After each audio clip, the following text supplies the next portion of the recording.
Hujan mengguyur Jakarta sejak pagi, membuat udara yang biasanya pengap menjadi sedikit lebih sejuk. Di pinggiran kota, di sebuah kontrakan sederhana yang dindingnya mulai lembab dan kusen kayunya lapuk dimakan usia, Sekar menatap bayangan wajahnya di cermin kecil yang retaknya membelah dua pipinya.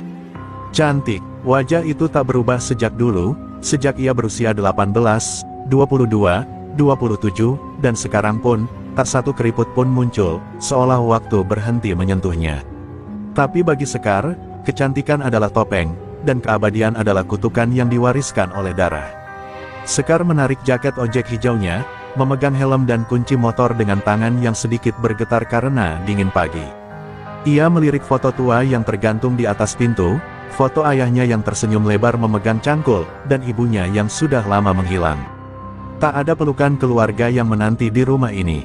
Hanya suara tikus di langit-langit, dan kenangan pahit yang mengendap seperti lumpur di dasar hati. Di jalanan yang basah dan licin, motor tua Sekar melaju perlahan. Jakarta bukan kota yang bersahabat bagi perempuan, apalagi yang mencari nafkah di jalanan. Setiap sudut dipenuhi ancaman, tangan usil, makian, dan lebih dari itu, preman-preman yang merasa jalanan ini milik mereka. Tapi Sekar tak gentar, ada bara dalam jiwanya, yang menyala diam-diam sejak kematian ayahnya. Ia tahu, suatu hari ia harus menghadapi mereka, tapi hari itu belum datang, belum.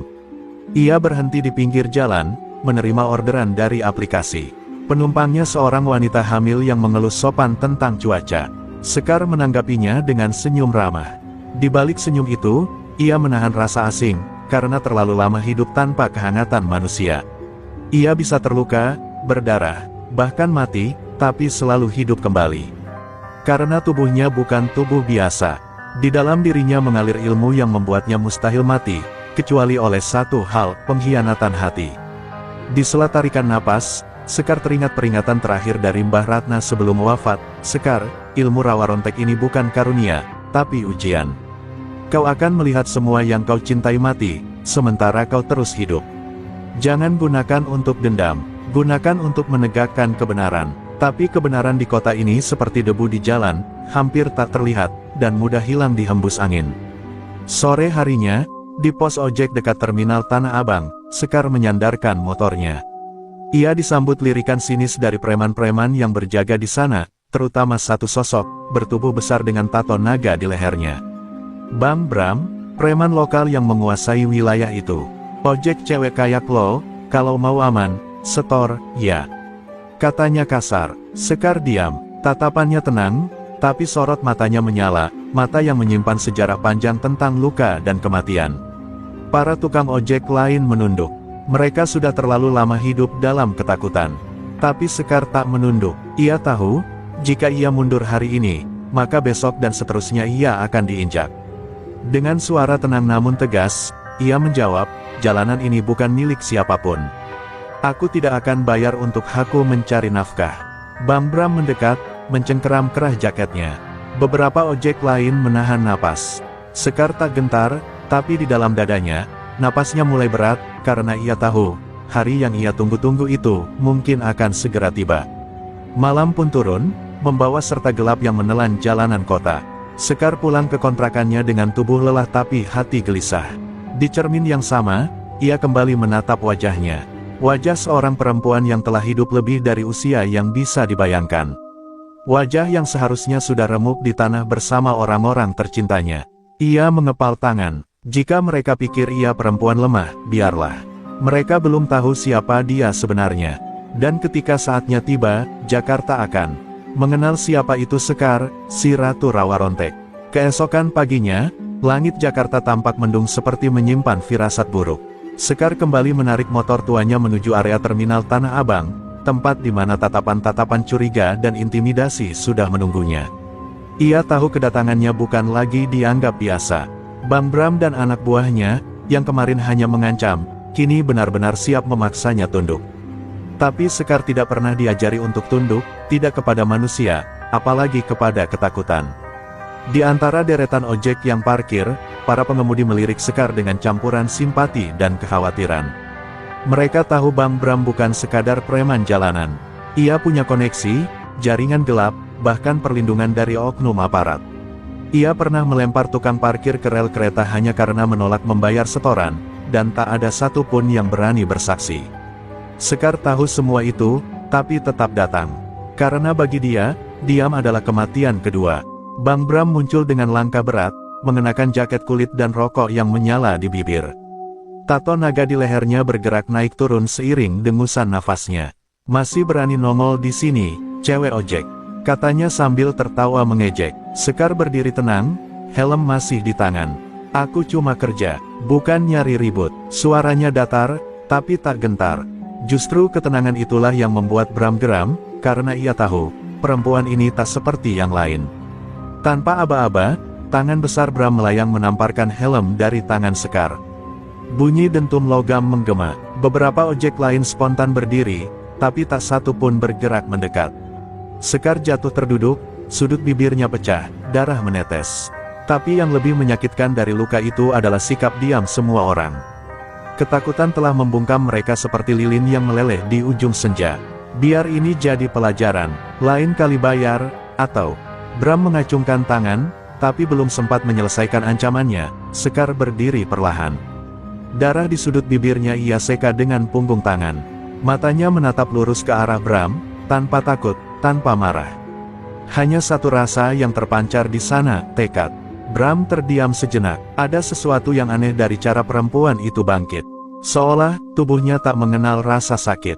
"Kalau kau pikir bisa bikin aku takut, kau salah besar," ucap Sekar lirih namun tajam. Angin sepoi membawa ucapannya ke telinga setiap orang yang menyaksikan. Untuk sesaat, suasana hening. Bram mengumpat dan mendorong Sekar sekali lagi, membuatnya terhuyung. Tapi kali ini, Sekar tak jatuh. Ia hanya melangkah mundur, lalu berbalik menuju motornya tanpa berkata apa-apa lagi. Diamnya jauh lebih menusuk daripada 1000 makian. Malamnya, tubuh Sekar terasa pegal dan luka di bibirnya masih berdenyut. Tapi seperti biasa, ia tak butuh obat. Dagingnya meregenerasi sendiri, tulangnya menyatu. Ia rebah di lantai kontrakan, memejamkan mata. Di dalam pikirannya, suara Mbak Ratna kembali terdengar, "Ilmu ini akan membawamu pada banyak pertumpahan darah, Sekar, tapi jangan pernah bunuh lebih dulu. Kebenaran akan membunuh mereka dengan caranya sendiri." Di luar, Jakarta tetap gaduh dan panas, penuh dengan kebisingan yang menenggelamkan jerit keadilan. Tapi malam itu, di satu kontrakan sempit, ada perempuan yang tak bisa mati, dan mulai merancang hari di mana ia tak hanya akan membela diri, tapi membebaskan yang tertindas. Hari itu belum tiba, tapi langkahnya menuju hari itu, sudah dimulai. 3 hari berlalu sejak kejadian di terminal, tapi dendam Bang Bram belum surut.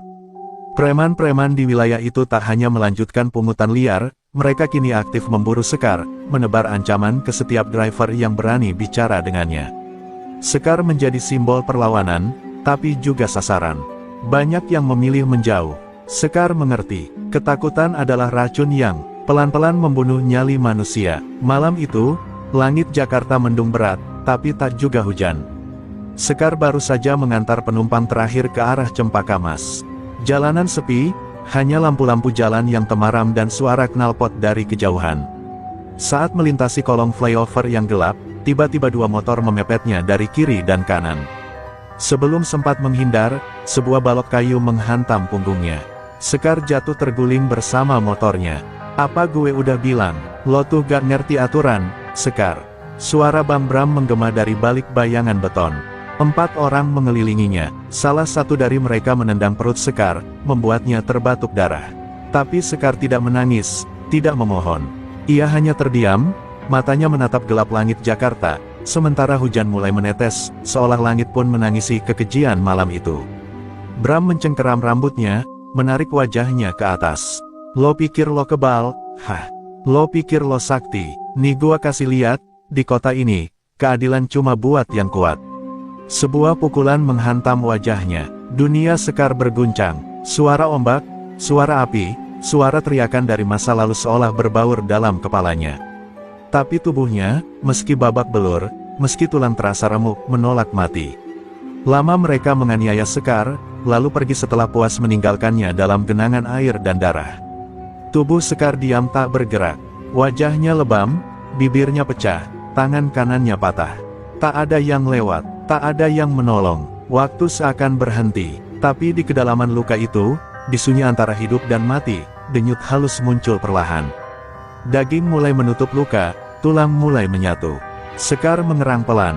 Ia bangkit, terlatih-tatih, matanya merah dan penuh luka, tapi ia berdiri. Ia berjalan pulang tanpa motor, sambil menyeret helm yang retak. Orang-orang di jalan melihatnya dengan tatapan bingung. Seorang pemulung menawarkan bantuan, tapi Sekar hanya tersenyum lemah dan menggeleng. "Aku baik-baik saja," ucapnya, meski darah masih menetes dari pelipisnya. Dalam hati, ia tahu ini bukan hanya soal dirinya lagi. Ini soal semua yang pernah diinjak dan dibungkam.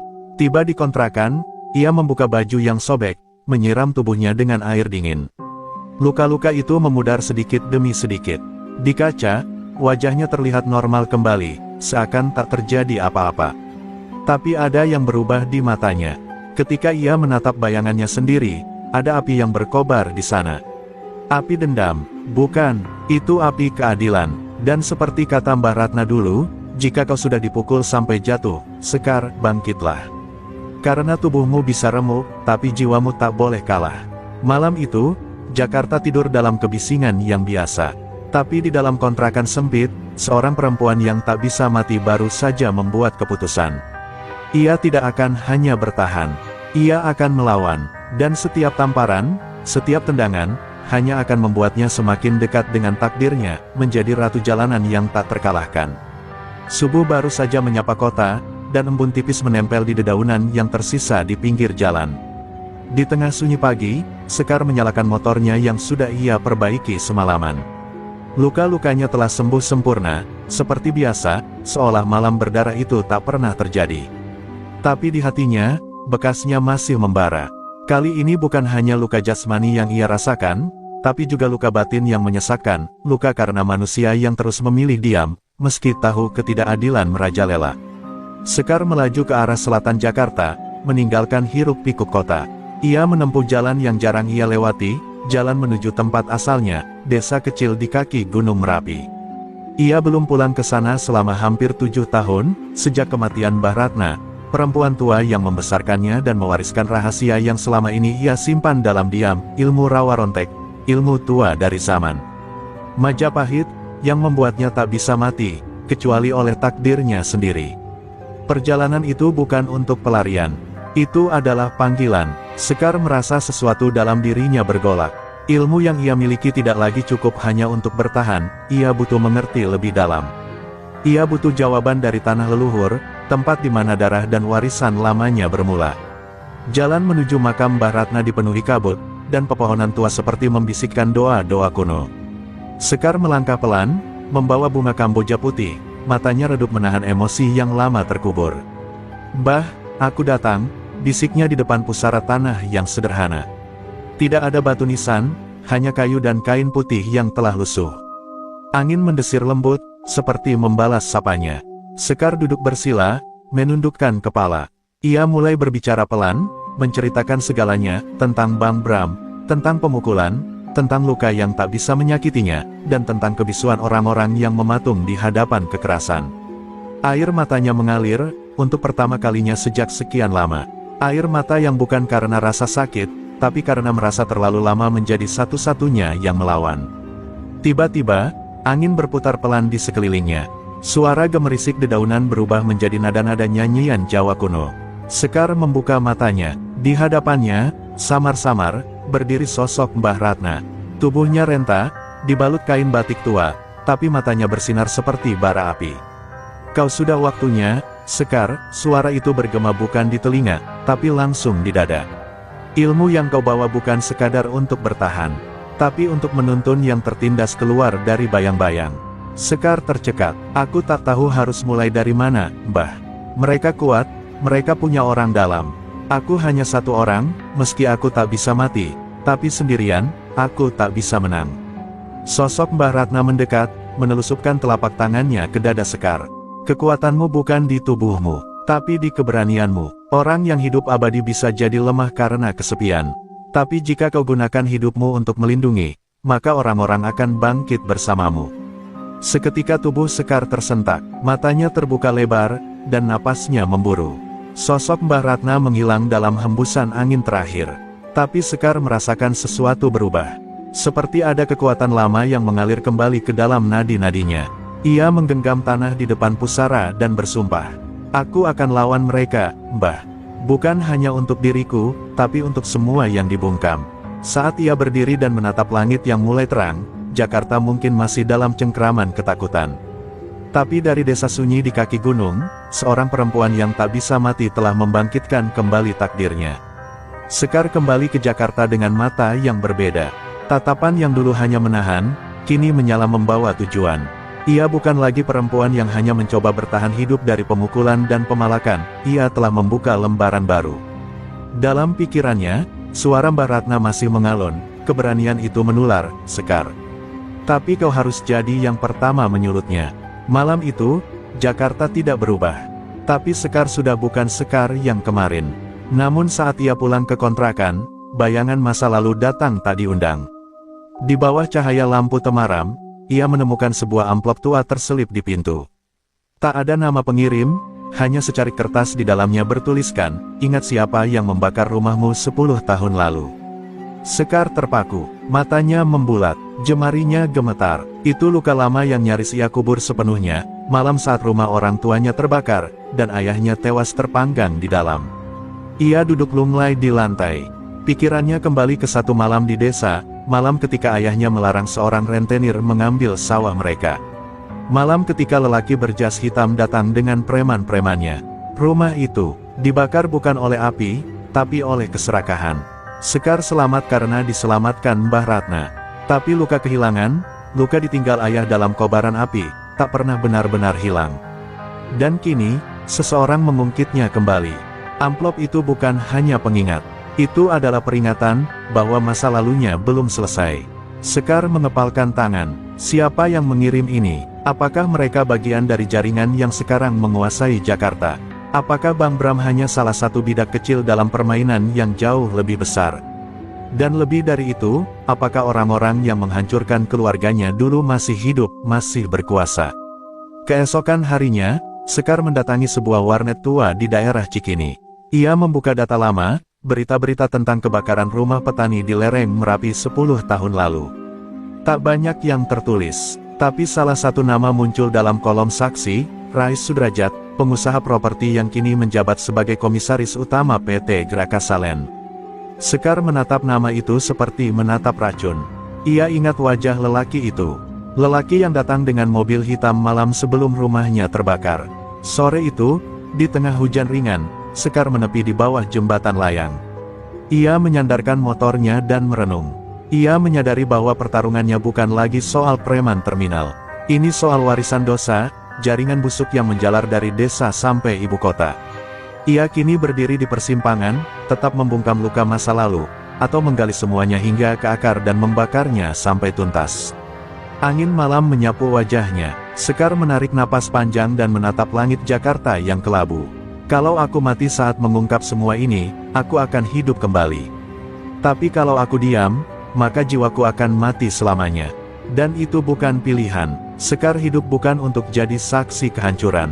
Ia hidup untuk membalikkannya. Di jalanan yang semakin padat oleh lampu dan kendaraan, suara knalpot meraung dan sirene polisi melintas cepat. Tapi di tengah hiruk pikuk itu, satu tekad telah menyala. Sekar tak hanya akan melawan preman terminal. Ia akan menggoyang akar kekuasaan yang telah mencuri nyawa ayahnya. Dan ia tahu, perjalanan ini baru saja dimulai. Pagi itu, Sekar memacu motornya menyusuri jalanan Jakarta seperti mengejar hantu. Ia tak lagi sekadar mencari penumpang, tapi memburu jejak-jejak masa lalu yang kini mulai menunjukkan wajahnya. Nama Rais Sudrajat terus bergema di kepalanya. Ia tidak hanya membakar rumah di desa, ia kini duduk di gedung-gedung tinggi Jakarta, mencengkeram kota dengan tangan berdarah tapi berbalut jas mahal. Sekar tahu, menantangnya bukan hal kecil. Tapi ia juga tahu, selama Rais hidup tenang, arwah ayahnya tak akan pernah damai. Siang itu, ia menyamar menjadi pengantar paket untuk menyelinap ke lobi kantor PT Grakasalen. Gedung megah itu menjulang seperti benteng kesombongan. Tapi Sekar melangkah masuk dengan kepala tegak. Helm full face menutupi wajahnya, dan jaket ojek online membuatnya tak dilirik siapapun. Di balik lift kaca yang bergerak lambat, ia bisa melihat potret besar Rais terpampang megah, senyumnya palsu, matanya dingin. Sekar merasakan darahnya mendidih. Namun sebelum ia bisa masuk lebih jauh, seorang satpam menghadangnya. "Pengantar tidak boleh ke atas, Mbak. Tinggalkan saja paketnya di sini." Sekar terpaksa mundur, tapi ia sudah cukup. Ia melihat cukup untuk menyimpan wajah-wajah yang bekerja di dalam. Ia tahu, untuk masuk ke jantung kekuasaan, ia tak bisa sendirian. Ia harus mulai merekrut mereka yang juga punya luka. Karena Rais bukan hanya musuhnya, ia musuh semua yang pernah ditindas oleh kekuasaan yang rakus. Malam harinya, Sekar kembali ke terminal Tanah Abang. Namun kali ini bukan untuk mengambil order, melainkan mencari orang-orang yang dulu memilih diam. Ia mendatangi satu persatu tukang ojek, kurir, penjual nasi goreng, hingga pengamen jalanan. Ia tidak datang dengan ancaman, tapi dengan cerita. Cerita tentang luka, tentang kejahatan yang selama ini mereka biarkan terjadi karena takut. Kalau kalian terus diam, anak-anak kalian akan tumbuh di bawah kaki orang seperti Bang Bram. Seperti Rais, dan kita akan terus diinjak. Sebagian besar hanya menunduk, tapi ada satu yang menatapnya lurus, Andra, tukang parkir muda yang pernah kehilangan saudaranya karena setoran preman. "Gue ikut lo, Mbak. Gue capek hidup begini." Itu cukup. Sekar tidak butuh pasukan besar. Ia hanya butuh satu orang yang berani.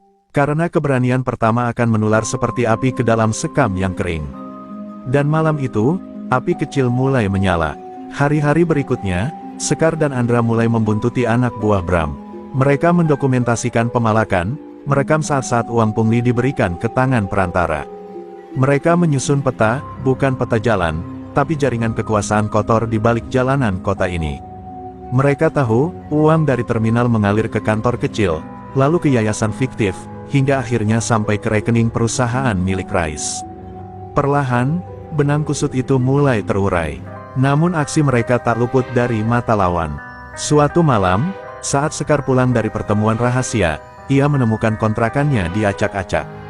Barang-barangnya hancur, dinding penuh coretan, berhenti cari mati, perempuan gila. Sekar berdiri di tengah puing-puing, menatap kehancuran itu dengan tatapan dingin. Ia tidak takut, ia hanya makin yakin, mereka sudah ketakutan. Dan jika lawan sudah mulai menyerang bayanganmu, artinya cahaya perlawananmu mulai menyilaukan.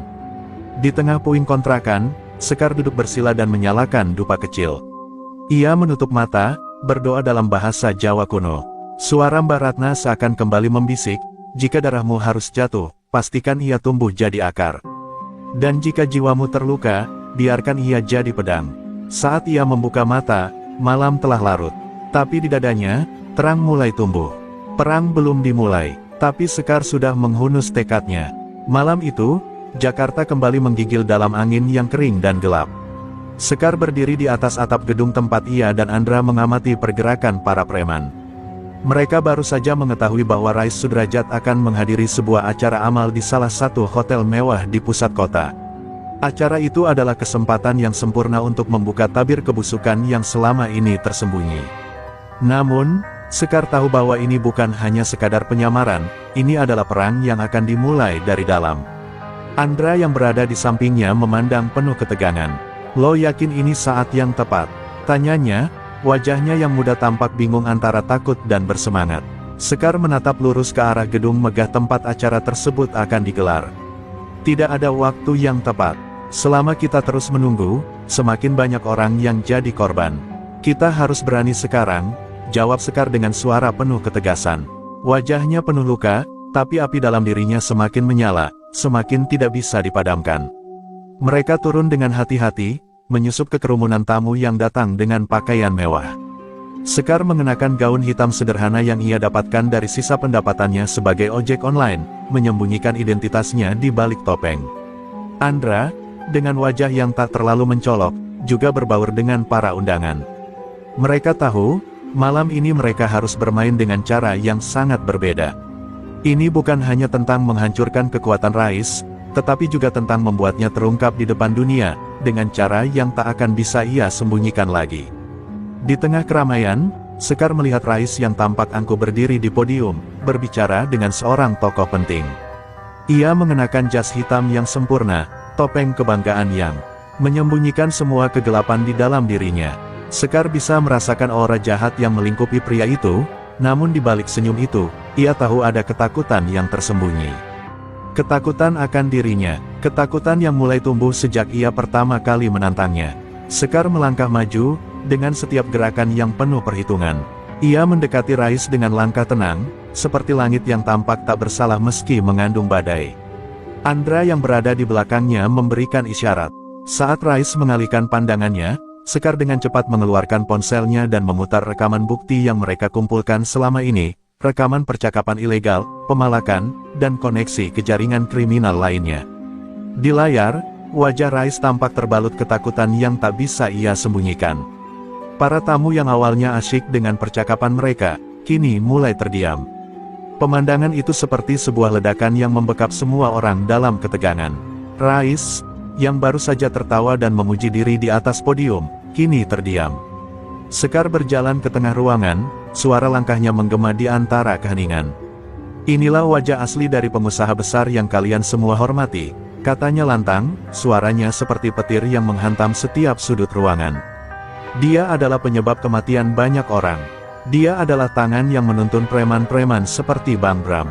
Rais terlihat panik. Ia mencoba untuk berbicara, tapi kata-katanya tersendat. "Ini fitnah. Semua ini, fitnah," teriaknya, suaranya bergetar. Namun, sebelum ia bisa melanjutkan, Sekar menunjukkan bukti yang lebih kuat, rekaman pembicaraan tentang rencana pengambil alihan tanah di daerah gunung, tanah yang dibakar oleh preman-premannya di masa lalu. Sekar menatap Rais dengan tatapan tajam. "Tidak ada yang akan menutupinya lagi, Rais. Waktu sudah habis." Dalam sekejap, para tamu mulai menggenggam ponsel mereka, merekam setiap gerakan Rais, menyebarkan bukti-bukti yang telah Sekar siapkan dengan penuh perhitungan. Selama beberapa detik, ruangan itu hanya dipenuhi dengan suara gemerisik ponsel. Rais, yang tadinya tampak begitu percaya diri, kini berdiri tak berdaya, wajahnya memucat. Sekar merasakan kepuasan, tapi juga kesedihan yang mendalam. Ini adalah kemenangan, tapi kemenangan yang datang dengan harga yang sangat mahal.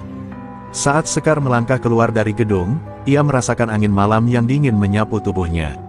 Namun, untuk pertama kalinya, ia merasa tidak sendirian. Di dalam keramaian kota yang tak pernah tidur ini, di balik wajah yang terbungkus topeng, ia tahu, keadilan sudah dimulai. Ia telah membuktikan bahwa tak ada yang tak bisa dihancurkan oleh tekad seorang perempuan. Dan meski perang ini baru dimulai, Sekar tahu satu hal, api yang ia nyalakan tidak akan pernah padam. Jakarta belum pagi, langit masih kelabu, dan angin menyusup di antara gang-gang sempit dengan bisikan dingin. Sekar duduk di atas motornya yang terparkir di bawah jembatan layang, menatap cahaya lampu kota yang samar. Kemenangan di malam gala itu tersebar luas di media sosial dan diberitakan oleh berbagai kanal berita. Nama Rais Sudrajat mendadak jadi pusat perhatian, bukan karena prestasi, tapi karena aib yang selama ini tersembunyi. Tapi kemenangan itu tidak menghadirkan damai. Justru sebaliknya, Sekar tahu, badai balas dendam sedang dikumpulkan dalam senyap. Andra menghubunginya pagi-pagi buta, suaranya terburu-buru, panik. "Sekar, lo harus hati-hati. Ada 2 orang tak dikenal nyariin lo ke rumah gue tadi malam. Mereka bawa mobil gelap, nggak ngomong banyak. Cuma tinggalin pesan, 1 langkah lagi, dan jantungnya akan kami cabut." Sekar mendengar napas Andra tercekat. Ia tahu itu bukan sekadar ancaman. Itu adalah deklarasi perang. Rais, atau orang-orang di belakangnya, tak akan membiarkannya pergi begitu saja. Sekar menghela napas panjang. Ia merasa tubuhnya mulai lelah, tapi jiwanya masih berkobar. Ia kembali ke tempat tinggalnya yang kini berpindah-pindah demi keamanan.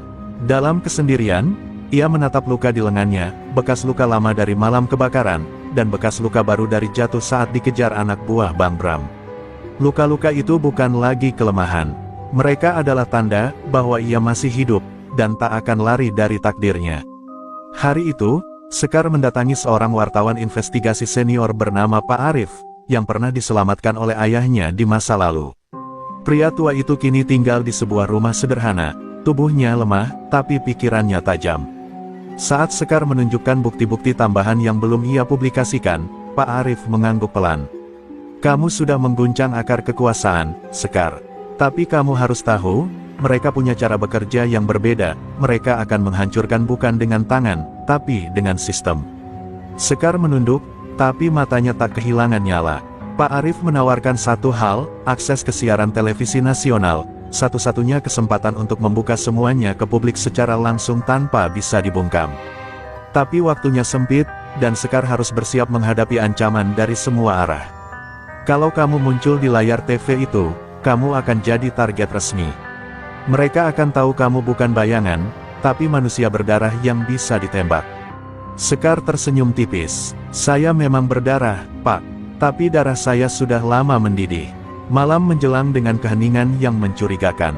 Tak ada pengejaran, tak ada preman di terminal, tak ada suara ancaman. Itu justru yang membuat Sekar semakin waspada.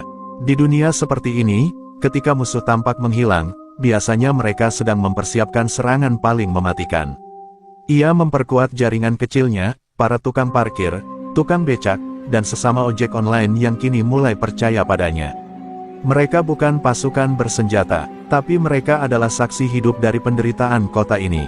Tengah malam, saat Sekar tengah bersiap tidur di kamar kecil belakang sebuah bengkel tua, sebuah pesan masuk ke ponselnya.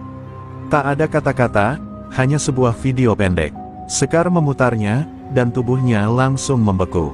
Di dalam video itu, terlihat seorang gadis kecil yang sedang menangis dalam ruangan gelap, dan suara berat seorang pria berkata, "Kalau kamu bicara di TV besok, anak ini tidak akan pernah melihat pagi." Sekar terdiam. Ia mengenali wajah itu, anak dari sahabat lamanya di desa, satu-satunya yang masih hidup dari keluarga korban pembakaran dulu. Air mata Sekar jatuh, tapi bukan karena takut, melainkan karena marah. Marah yang menembus tulang, yang tak bisa lagi ditahan. Sekar mengepalkan tangan, lalu menatap langit Jakarta yang malam itu tampak seperti tungku raksasa. Ia tahu, esok akan menjadi titik balik. Entah ia akan dibungkam selamanya, atau ia akan menjadi nyala api yang menyalakan ribuan jiwa lainnya. Tidak ada jalan mundur, jejak ini sudah terukir, dan jejak ini tak akan pernah terhapuskan. Fajar belum menyentuh cakrawala ketika Sekar berjalan sendirian menyusuri gang menuju stasiun televisi. Jaket hijaunya tetap dikenakan, seolah itu bukan lagi seragam ojek online, tapi baju perang. Di dalam dadanya, detak jantung berpacu dengan napas yang berat. Video ancaman itu masih membekas di kepalanya, wajah anak kecil yang ketakutan, suara pria yang mengabarkan kematian jika ia berbicara. Tapi Sekar telah membuat keputusan, kebenaran tak bisa lagi ditunda, meski harus dibayar dengan darah. Siaran itu dijadwalkan pukul 7 pagi, dalam acara talkshow pagi yang biasanya diisi berita ringan dan hiburan. Tapi hari ini berbeda. Produser acara, yang mendapat desakan dari Pak Arief, akhirnya menyetujui tayangan langsung. "Kalau kamu bicara, kami tak bisa edit. Kamu yakin mau begini?" tanya pembawa acara, wanita dengan mata penuh kekhawatiran. Sekar hanya mengangguk. "Saya tidak butuh sensor, saya butuh didengar." Detik-detik sebelum siaran dimulai, Sekar duduk di kursi tamu studio. Lampu sorot menyala, kru berlalu lalang, kamera mulai menyala. Tapi di matanya hanya ada satu bayangan, anak kecil yang disandera. Ia tahu, apapun yang ia lakukan, anak itu dalam bahaya. Tapi ia juga tahu, jika ia diam, tidak hanya satu, ratusan anak lain akan jadi korban berikutnya. Maka ia memilih berbicara, bukan demi keberanian, tapi demi mereka yang tak bisa lagi bersuara. Siaran dimulai. Wajah Sekar muncul di layar ribuan televisi di rumah-rumah rakyat biasa. Suaranya tenang, tapi matanya menyala seperti bara. Ia menceritakan semua, tentang Rais, tentang Bang Bram, tentang jaringan pemalakan yang ditutupi proyek properti. Ia memperlihatkan rekaman, bukti-bukti, dan mengungkap nama-nama yang selama ini dilindungi sistem. Studio mendadak sunyi, bahkan pembawa acara pun hanya bisa menatapnya dengan air mata tertahan. Namun saat siaran mencapai puncaknya, tiba-tiba layar studio berkedip. Sinyal televisi mulai terganggu, kru mulai panik. Sekar tetap tenang, ia tahu ini akan terjadi, sabotase. Tapi sebelum siaran benar-benar padam, ia mengeluarkan kartu terakhirnya, flash disk yang berisi rekaman interogasi salah satu mantan anak buah Bang Bram yang kini membelot, mengaku semua skema kejahatan itu. Flash disk itu ia serahkan langsung ke kamera utama, dan berkata, "Jika aku dibungkam hari ini, biarkan ini menjadi saksi. Jangan pernah berhenti mencari kebenaran." Beberapa detik kemudian, siaran padam total. Layar gelap. Sekar berdiri dari kursinya, dan dalam kekacauan studio, ia berjalan cepat ke pintu keluar belakang. Tapi di sanalah perang sebenarnya menunggunya. 2 mobil hitam sudah terparkir di luar. 5 pria bersenjata berdiri, dan satu di antaranya berkata pelan, "Kami sudah beri peringatan, Sekar." Ia tak menjawab, ia hanya menatap tajam, lalu meraih sesuatu dari balik jaketnya, keris pusaka milik Mbah Ratna, warisan dari darah Rawarontek. Pertarungan terjadi cepat dan brutal. Sekar bergerak seperti bayangan, tubuhnya menari di antara peluru dan pukulan. 2 pria tumbang lebih dulu, urat leher terputus oleh gerak cepat kerisnya. Namun tubuh manusia punya batas. Sebuah pukulan keras menghantam rusuknya. Darah muncrat dari bibirnya, tapi ia tidak roboh. Di tengah luka, tubuhnya bangkit lagi. Ilmu Rawarontek mulai bekerja. Luka yang seharusnya mematikan, justru menambah kekuatan. Pria-pria itu mulai panik, menyaksikan wanita yang mereka tembak tetap berdiri dengan mata merah menyala. Dengan napas terengah, Sekar akhirnya berdiri di atas tubuh lawan-lawannya. Tangannya berdarah, tubuhnya nyaris roboh, tapi tekadnya masih utuh. Ia tahu, perang ini belum berakhir. Tapi pesan telah disebar, kebenaran telah keluar dari mulutnya, dan kini ia menjadi lambang api yang tak bisa lagi dipadamkan. Sekar melangkah ke jalan raya, ditelan kabut pagi Jakarta. Tak ada sorak, tak ada tepuk tangan. Hanya jejak darah di aspal dan angin yang membawa namanya kepada sejarah. Langkah Sekar terseok, napasnya berat, tubuhnya penuh luka, dan darah masih menetes dari sisi perutnya. Tapi kakinya tetap melangkah, tak henti. Di dalam pikirannya hanya satu hal, anak kecil dalam video. Ia harus ditemukan. Tak peduli tubuhnya retak, tulangnya remuk, selama nyawanya belum direnggut sepenuhnya, ia akan terus maju. Keris pusaka di tangannya masih berlumur darah, tapi dingin angin pagi tak mampu membekukan bara yang membakar dadanya. Di balik bayang-bayang kota, Pak Arif menggerakkan jaringannya. Dari tukang becak hingga mantan wartawan lapangan, mereka memburu satu titik di mana gadis kecil itu disekap. Info datang dari seorang pengantar galon yang curiga melihat mobil mencurigakan. Bolak-balik ke gudang tua di daerah Kalibata. Sekar langsung menuju ke sana tanpa ragu. Motor bututnya meraung melawan waktu, melaju di antara lalu lintas yang belum sadar bahwa seorang wanita tengah menyelamatkan dunia kecil dari kejahatan besar. Gudang itu sunyi saat ia tiba. Bangunannya reyot, berlumut, dan pagar besinya menggigit karat. Tapi hawa kematian terasa nyata. Sekar menyusup masuk, menahan rasa sakit di tiap geraknya. Ia mendengar suara anak kecil terisak di balik pintu besi. Seketika itu pula, suara sepatu menghentak lantai beton menggema. 5 pria muncul dari bayangan. Tak ada ancaman kali ini, hanya senjata yang langsung terangkat. "Lo masih hidup," kata salah satu dari mereka dengan heran bercampur takut. Sekar hanya tersenyum. Senyum itu bukan senyum manusia biasa. Itu senyum perempuan yang telah mati berkali-kali tapi memilih hidup demi orang lain. Ia menggenggam keris Rawarontek erat-erat, dan dalam sekejap, ia menerjang. Pertarungan meledak di ruang sempit.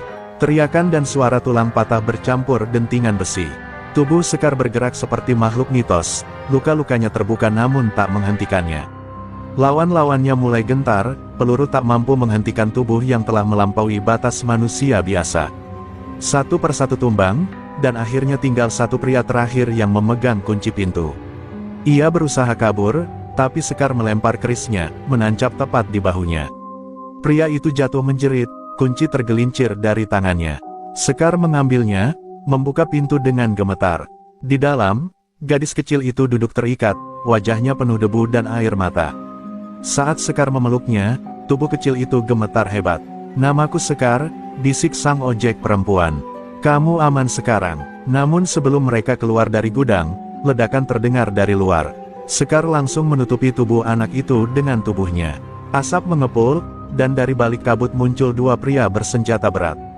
Salah satu dari mereka adalah tangan kanan Rais, pria bertubuh besar dengan luka di pelipis, yang pernah gagal membunuh Sekar di pasar induk. "Lo bikin bos gue malu di TV," gumamnya, mata penuh dendam. "Tapi ini akhir cerita lo." Ia menodongkan senjatanya. Sekar berdiri perlahan, melindungi sang anak di belakang punggungnya. Matanya tak gentar, ia hanya berkata, "Kalau aku mati hari ini, darahku akan menulis nama kalian di dinding neraka." Peluru melesat. Sekar tersentak, tapi tubuhnya tak roboh. Ia berdiri tegak, walau darah mulai mengalir deras. Dengan sisa tenaga, ia mencabut kembali keris rawa rontek dari tubuh pria yang pertama tadi, dan berlari menerjang, menusuk, menjerit, melolong dalam amarah dan cinta sekaligus. Ia menjadi bayangan merah di antara debu dan teriakan. Dan saat akhirnya semua senyap, Sekar berdiri goyah, memeluk anak kecil itu erat-erat, lalu berbisik lirih, "Ibu, aku sudah menepati janji." Langit siang mendung kelabu saat Sekar tiba di tanah lapang bekas perkebunan tua di pinggiran Tanah Merah, tempat di mana katanya Rais Sudrajat akan membuat perhitungan terakhir. Anak kecil itu sudah ia titipkan pada jaringan Pak Arif, aman, terlindung, jauh dari darah dan peluru. Sekar berdiri sendirian di tengah lapangan, tubuhnya dibalut kain seadanya, luka-lukanya belum sepenuhnya sembuh, tapi sorot matanya lebih tajam dari senjata manapun. Ia sudah tak lagi sekadar manusia, ia telah menjadi simbol perlawanan. Dari arah barat, konvoi mobil mewah berderet masuk, mengoyak debu dan tanah kering. Di ujung barisan itu, pintu mobil SUV hitam terbuka. Rais Sudrajat turun dengan langkah pelan, didampingi beberapa pria berpakaian hitam. Wajahnya tetap tenang, bahkan tersenyum, seolah tak ada yang pernah terjadi. Ia bertepuk tangan pelan sambil berjalan mendekat. "Kau membuatku repot, Sekar. Tapi juga, terhibur. Jarang ada wanita sepertimu. Sayang harus berakhir begini." Sekar tak menjawab, ia hanya menggenggam keris rawa rontek di balik selendangnya. Keris itu kini seperti menyatu dengan nadinya, denyut hidup dan dendam yang menyatu jadi satu. Rais mengeluarkan pistol dari balik jasnya, lalu mengarahkannya ke Sekar.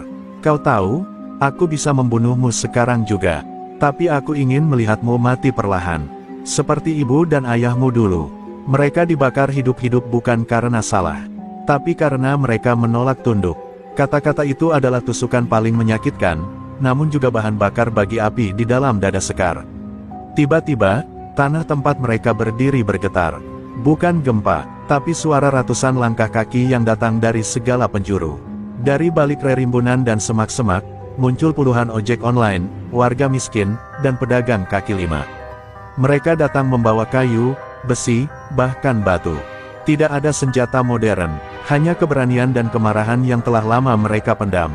Salah satu dari mereka, Andra, berdiri di depan. "Hari ini, bukan cuma Sekar yang melawan, tapi kami semua." Rais sempat terdiam, lalu tertawa keras. "Mau apa kalian? Ini tanah saya. Kalian pikir bisa mengubah nasib dengan tongkat dan semangat? Hukum ada di pihak saya. Polisi, pejabat, pengadilan, semua sudah saya beli." Tapi suara rakyat menenggelamkan ucapannya. Mereka mendekat, mengepung, mengunci. Sekar melangkah ke tengah lingkaran, menatap Rais lurus. "Kau salah satu yang berpikir darah rakyat ini murah. Tapi hari ini, darahmu yang akan membayar semuanya." Pertarungan tak terhindarkan. Pria-pria Rais menembak, namun warga menyerbu seperti air bah. Batu menghantam, kayu memukul, dan tubuh-tubuh jatuh. Di tengah kekacauan itu, Sekar menerjang Rais. Mereka bergulat, saling menghantam, saling menjerit. Rais berhasil menodongkan pistol ke kepala Sekar. Tapi sebelum ia menarik pelatuk, tangan Andra menghantam wajahnya dari belakang. Sekar meraih keris, dan dengan satu tusukan dalam ke dada Rais, ia berbisik lirih, "Ini untuk ibuku." Rais roboh. Napas terakhirnya adalah desis kebencian yang tak sempat menjadi dendam baru. Tubuhnya bersimbah darah, tergeletak di tanah merah yang dahulu pernah menjadi tempat eksekusi para pejuang. Sekar berdiri terengah, seluruh tubuhnya gemetar. Tapi kali ini bukan karena takut, melainkan karena beban berat sejarah yang perlahan mulai luruh. Di sekelilingnya, rakyat bersorak, tapi juga menangis. Mereka tak hanya menyaksikan kemenangan, tapi kebangkitan. Dan di tengah gemuruh itu, Sekar menatap langit yang perlahan terbuka. Cahaya matahari menyelinap di balik awan. Ia sadar, pertarungan fisik telah usai. Tapi perjuangan baru saja dimulai. Tanah ini butuh pembersihan. Luka bangsa ini lebih dalam dari yang terlihat. Tapi setidaknya, darah di ujung kerisnya hari ini, adalah darah keadilan. Hari itu, langit benar-benar terbuka. Hujan turun perlahan seolah membasuh darah dan amarah yang tumpah di tanah-tanah merah. Tubuh Rais Sudrajat sudah dibawa pergi oleh aparat, kali ini bukan untuk diselamatkan, tapi untuk diproses sebagai kriminal. Entah sejak kapan kamera wartawan berdatangan, mengabadikan Sekar yang berdiri diam di tengah kerumunan rakyat. Tubuhnya lelah, matanya sayu, tapi sosoknya, bagai patung pahlawan yang baru saja turun dari langit sejarah. Tapi Sekar tak merasa seperti pahlawan. Ia hanya perempuan biasa yang kehilangan terlalu banyak orang tuanya, ketenangannya, dan sebagian jiwanya. Saat warga bersorak dan menyebut namanya, Sekar justru menunduk. Ia tahu, kemenangan ini bukan akhir dari segalanya. Bangkai sistem masih menganga di bawah permukaan. Dan darah, selalu ada darah, yang menuntut tumbal agar kebenaran bisa berdiri tegak di negeri ini. Beberapa hari setelah kejadian itu, Sekar kembali mengojek. Ia menolak semua tawaran wawancara, hadiah, bahkan bantuan keuangan. Aku cuma mau hidup tenang, katanya pada Pak Arif. Tapi hidup tak pernah kembali tenang bagi mereka yang pernah menantang kekuasaan gelap. Sekar mulai dibuntuti, rumah kontrakannya dilempari batu, telepon-telepon gelap datang setiap malam. Ada yang ingin memastikan dia tak bicara lebih jauh. Ada pula yang ingin membungkamnya selamanya.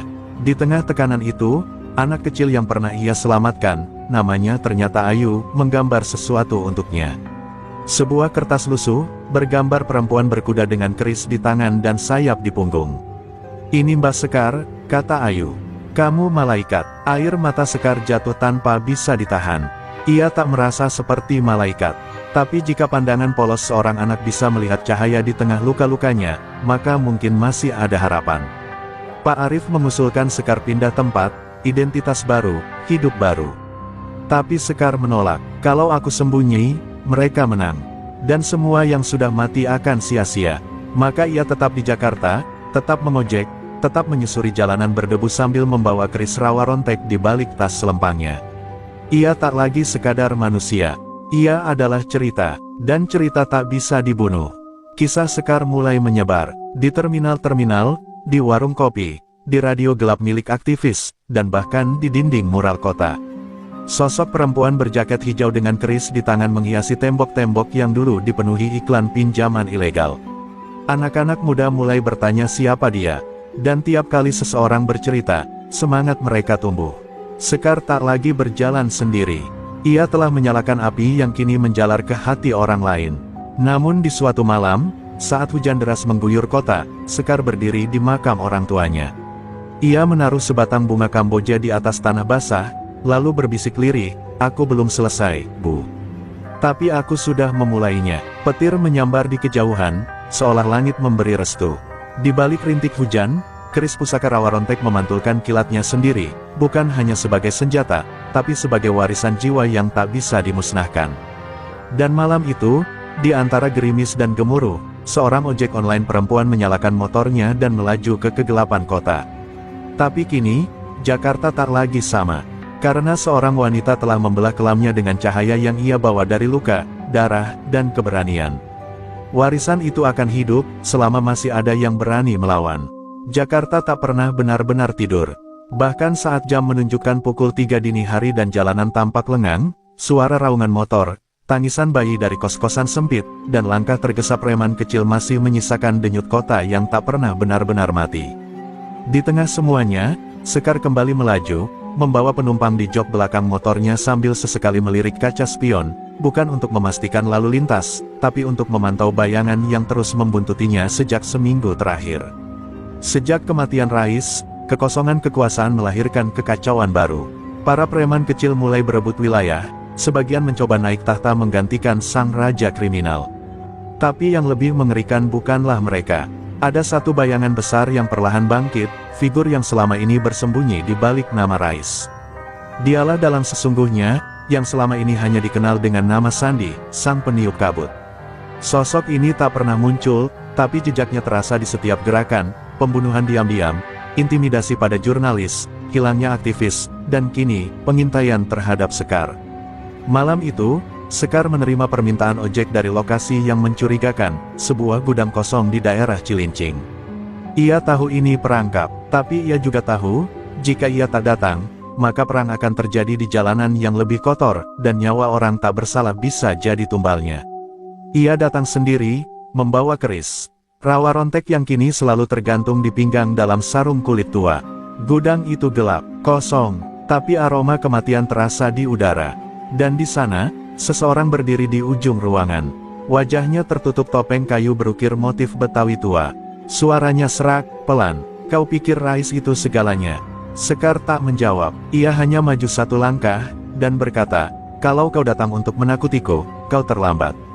Aku sudah mati berkali-kali." Pria bertopeng itu tertawa, tawa tipis yang menggema. "Bukan, aku datang bukan untuk mengancam, tapi menawarkan." Ia mengeluarkan sebuah amplop dari balik jasnya. "Uang, perlindungan, kekuatan, jadi bagian dari kami. Tak perlu perang, cukup kau tutup mulut, dan hidup mewah akan kau nikmati." Sekar menatap amplop itu lama, sebelum meludah ke tanah. "Aku tak lahir dari rahim ibuku hanya untuk jadi pelacur kekuasaan." Tiba-tiba, 3 pria muncul dari kegelapan dan menyerangnya. Sekar bergerak cepat, kerisnya menyambar malam, menciptakan percikan cahaya dari ujung logamnya. Pertarungan berlangsung brutal, di antara karung kosong dan baja tua. Suara jeritan bergema. Sekar terluka, tapi lawannya lebih parah. 1 tewas di tempat, 2 lainnya melarikan diri. Pria bertopeng tetap diam, lalu berkata, "Kau menolak jalur mudah. Maka bersiaplah. Jakarta tak pernah tidur, dan aku akan membuatmu berharap kau tak pernah terlahir." Sekar berdiri dengan napas memburu, tubuhnya berlumur darah, tapi matanya lebih hidup dari sebelumnya. "Kalau Jakarta tak tidur, maka aku juga takkan tidur. Aku akan jadi mimpi buruk bagi kalian semua." Ia melangkah keluar gudang, meninggalkan pria bertopeng yang kini mulai menyadari, perempuan yang mereka kira bisa dibeli, ternyata sedang menulis takdir baru kota ini dengan darahnya sendiri. Malam itu, angin berhembus kencang di atas jembatan layang kota. Dari atas motornya, Sekar menatap gemerlap lampu-lampu yang menyala hingga ke horizon. Tapi baginya, itu bukan cahaya harapan, melainkan medan tempur berikutnya. Karena ia tahu, sebelum fajar menyingsing, ia masih harus bertarung. Karena kota ini, kota yang tak tidur, belum selesai menuntut darah. Hari itu, Jakarta seperti membuka luka lamanya. Kabut polusi menggantung rendah, menyesakkan dada siapapun yang melintasi jalanan. Di tengah keramaian Sudirman yang tampak biasa, sebuah kekacauan mulai menjalar secara diam-diam. Bukan kerusuhan besar, bukan juga demo yang disiarkan media. Ini perang bawah tanah, perang bisu yang bergerak di antara plat nomor palsu, sinyal-sinyal radio tua, dan pesan-pesan terenkripsi yang disebar lewat driver ojol.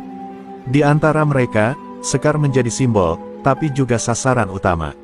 Sejak pertemuannya dengan pria bertopeng di gudang Cilincing, tekanan meningkat. Setiap sudut kota terasa seperti jerat. Teman-temannya mulai diinterogasi, basecamp ojek di Cipete digerebek tanpa alasan, bahkan warung langganannya dibakar oleh orang tak dikenal. Sekar tahu, ini bukan lagi hanya tentang balas dendam. Ini soal pesan. Sang peniup kabut ingin seluruh kota tahu, siapapun yang berdiri bersama Sekar akan dipatahkan. Namun sesuatu yang tak mereka duga mulai tumbuh. Dari ancaman itu, justru muncul perlawanan. Driver ojol dari berbagai wilayah, yang selama ini hanya saling menyapa dengan klakson dan kode tangan, kini bersatu dalam jaringan tak kasat mata. Mereka menyebut diri Roda Rakyat.